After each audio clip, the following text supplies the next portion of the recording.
Check in. Together with Jalen Jacoby, what is it that we do? Give the people what they want. Happy Friday, everyone. Jalen and Jacoby here to get you prepared for a very interesting sports weekend and to review a great game last night on Thursday Night Football. Had to stay up for this one because it went down to the end between the Rams and the Seahawks. The Seahawks had the lead, gave Jared Goff and the Rams the ball. Look at them way back in their own territory. Goff drives the Rams all the way down the field with some nice plays. Seahawks seemed like they were playing a little too lax of defense, and they get themselves into field goal position. But here's the problem, Jalen Rose. You can get yourself in field goal position, but then you got to hit the field goal. Zernline missed it by just about a foot to the right. Jalen, the Rams did look pretty good, but they came away with the L. What did this game tell you about the Los Angeles Rams? Exciting and entertaining game, as you mentioned. High-scoring affair. Jared Goff did a terrific job of driving his team late. Sean McVay drew up some great plays to get different guys open, especially since they lost Cooks during the game due to a concussion. And you can talk about the miscommunication that led to a delay of game and the 5-yard penalty and all of that. But Greg Zuerlein, you got to make that field goal, dog. You got to make that field goal. You got to make that field 44 goal. yards. Here's this the is the same NFL. 44 yards. This is the same kicker that made a 58-yard field goal to kick them to the Super Bowl. Good point. They got him in position. Of course, you don't want to take that penalty again. But at that point in the game, you want him to kick that field goal and make it. He really let his teammates down. He really did. And the Rams, they did take the L, but they played pretty well. You know what I mean? What happened recently with the Rams is the Todd Gurley thing is such a question. Like, in the last 2 games, you've seen Jared Goff throw the ball 117 times, yet Todd Gurley in the last 2 games has only touched it 30 times. What is going on with Todd Gurley this season? He's clearly nursing an injury to his knee that we acknowledged that during the Super Bowl clearly hampered him to the point where he was ineffective.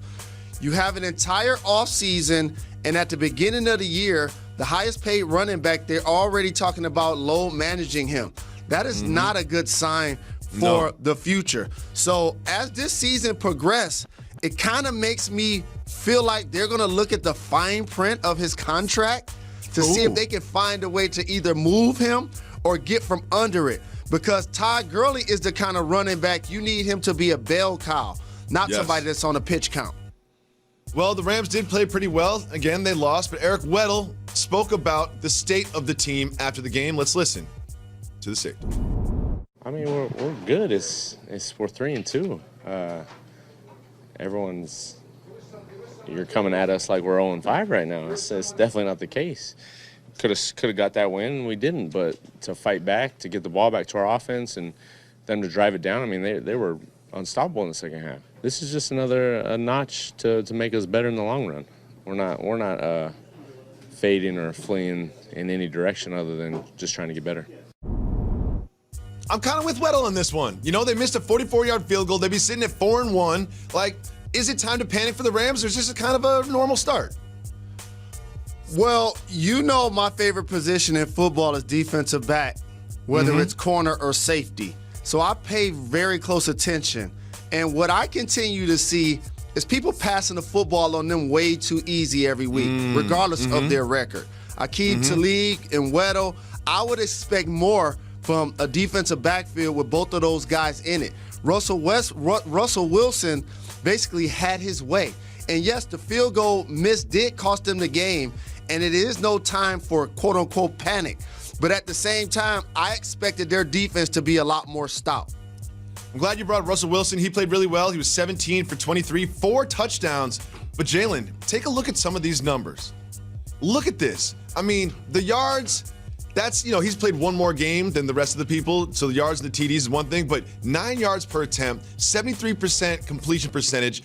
Is Russell Westbrook one of the best quarterbacks in the league, in your opinion? Absolutely, and I said that going into this game. Like, we're enthusiastic, and rightfully so, about how amazing Patrick Mahomes has dazzled the league and the excellence on the other side of a guy like Tom Brady, who's a 6-time champion. To me, Russell Wilson embodies both of those players. And when we start talking about the elite quarterbacks in the league, to me, those are the 3 names that come to mind. It's true. Along I'm with sorry. Drew Brees. I want to apologize to Russell Wilson. I called him Russell Westbrook, but I do not have any proof that Russell Westbrook is not one of the best quarterbacks in the National Football League. Moving on to Stefon Diggs.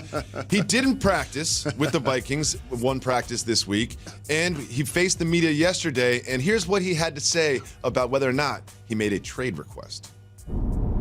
I feel like there's truth to all rumors, you know? I mean, no matter how you dress it up, I won't be saying nothing on it. I won't be speaking on it at all. But there is truth to all rumors, I guess.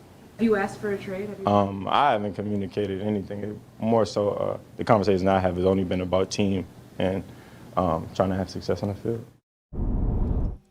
Jalen, he said there's truth to all rumors. What do you think about Stefon Diggs' statement?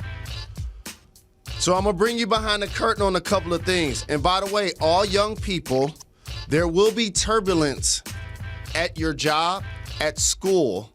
It doesn't mean to quit. It does not mean to miss practice, especially when you're a professional. I talked about this with Markelle Fultz, as I see you doing it right now. Usually that's a sign of a disgruntled individual or somebody that's trying to figure themselves out, so to speak, professionally and looking for a level of confidence per se. And so I'll take you behind the curtain and acknowledge what he basically did there. He didn't ask for a trade request, but his agent did. That's basically what he said. It's not for him to do it. It's for somebody else that he pays a percentage of his salary to do it. And so I believe that request has been made. I'll be interested to see how this plays out. Maybe if you're the Jacksonville Jaguars, you could get on the phone and try to make a deal for your because he is a terrific and talented player. Absolutely. Look, I'll take your problem off your hands. You take my problem off my hands. I like what you're doing right there. Remember, you heard it first, Jalen Jacoby. Last night in my old neighborhood, the Los Angeles Dodgers dominated the Nationals. It was not very close. The Dodgers were just hitting the ball. I mean, look at that contact. It was over very early in the game, but the Dodgers are now going to have Kershaw starting tonight in Game 2. With a down 1-0 and facing Kershaw in Game 2 in a short series, does this mean the Nationals do not have a chance the rest of the way?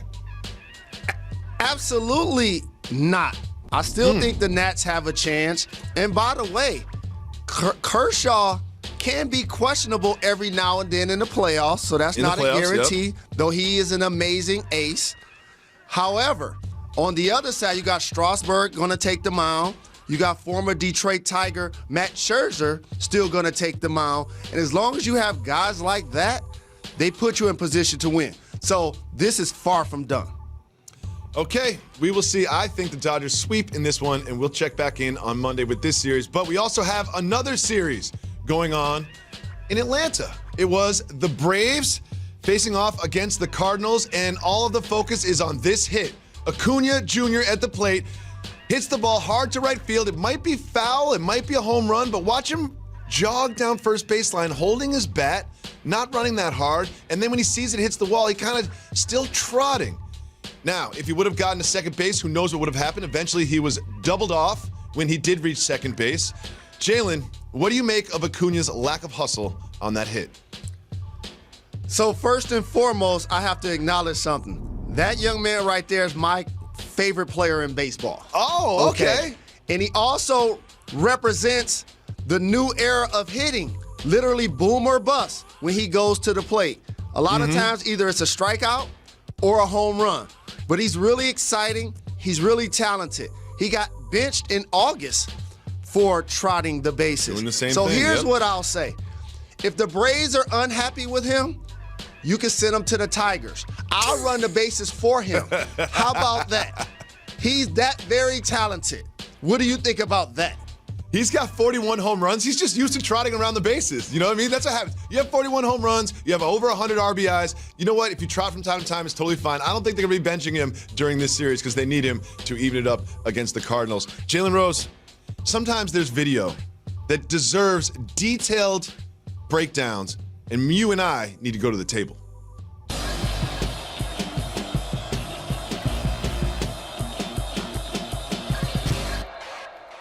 Let's check in on the introduction of Lias Anderson of the New York Rangers. You know, they say your name, you get the spotlight, they got the fancy lighting. Here comes Lias out of the tunnel. He's cheering, he's just acknowledging the crowd. Oh, boom, goes down. There's a wire there that he didn't see. You know, is it on the people that work at the facility, or is it on Lias to know that the wire is there? No, that's on the people at the facility. You got to protect him from himself. It's dark, you turn down the lights, there's a cord on the ice, somebody's going to trip. And that happened. Now, they're lucky. Imagine if he would have hit his elbow in the wrong spot, or hit his knee in the wrong spot, or his shoulder or something, it would have caused an injury. So it's great that we get to laugh about it, but at the same time, they got to look out for him better than that. Jalen, there's two types of people in the world. They're the people that see someone fall down and get concerned, and then there are the people in the world that see someone fall down and laugh. And I am definitely the latter. I cannot help but laugh when I see people fall over. It's the funniest thing in the world. I could watch that Lias Anderson clip for the rest of this show, all the way until 3 o'clock. But unfortunately, my producers would not allow me to do that. But we have an update. Cardi B and Tiger Woods are involved in the same story. We'll explain it to you right after this. Got to give the